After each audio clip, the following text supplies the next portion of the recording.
Assalamualaikum, hai anak-anak. Bersama Bu Latifah ya. Hari ini kita akan belajar yaitu Indonesia sebagai negara maritim dan agraris. Semangat yuk, semangat. Artikan peta Indonesia sebagai negara maritim.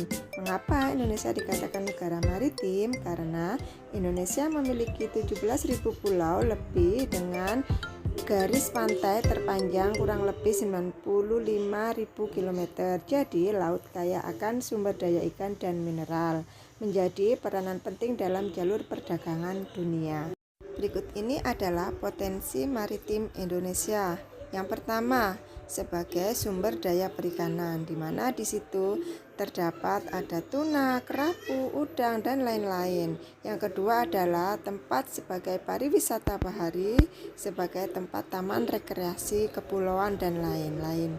Yang ketiga, sebagai sumber daya mineral yang menghasilkan minyak bumi, gas alam, dan manga. Yang terakhir yaitu sebagai perdagangan, di mana pelabuhan Tanjung Perak, Selat Malaka, dan Sunda, ada kapal, dan lain sebagainya. Selain Indonesia sebagai negara maritim, Indonesia juga sebagai negara agraris. Indonesia dikenal sebagai negara agraris karena sebagian besar penduduknya bergantung pada sektor pertanian sebagai mata pencaharian utama.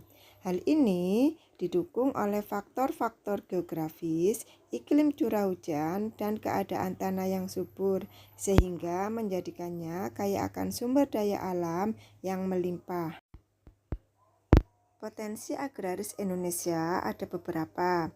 Yang pertama yaitu adalah pertanian. Jadi Indonesia itu menghasilkan seperti padi, jagung, sayuran, dan buah-buahan. Yaitu perkebunan. Untuk perkebunan menghasilkan yaitu adalah kelapa sawit yang nantinya akan dijadikan minyak, karet, kopi, kakao, dan sebagainya. Masih banyak lagi yang tidak bisa disebutkan. Kalau begitu, adakah hubungan maritim dan agraris? Tentunya ada. Yang pertama yaitu adalah ketergantungan sektor agraris pada maritim, di mana laut juga sebagai transportasi digunakan untuk mengangkut hasil pertanian dan juga menyediakan ikan sebagai sumber protein bagi petani dan masyarakat. Yang kedua yaitu peran agraris dalam mendukung maritim, yaitu adalah hasil pertanian seperti beras, jagung, dan sayur memenuhi kebutuhan para nelayan di wilayah pesisir. Jadi ada hubungannya ya maritim dan keanekaragaman hayati yang berhubungan seperti ekosistem mangrove dan pertanian pesisir. Bisa kalian baca sendiri ya di situ anak-anak. Agar semua potensinya berjalan dengan baik, maka ada upaya peningkatan potensi. Ada 5 upaya untuk peningkatannya, bisa kalian baca.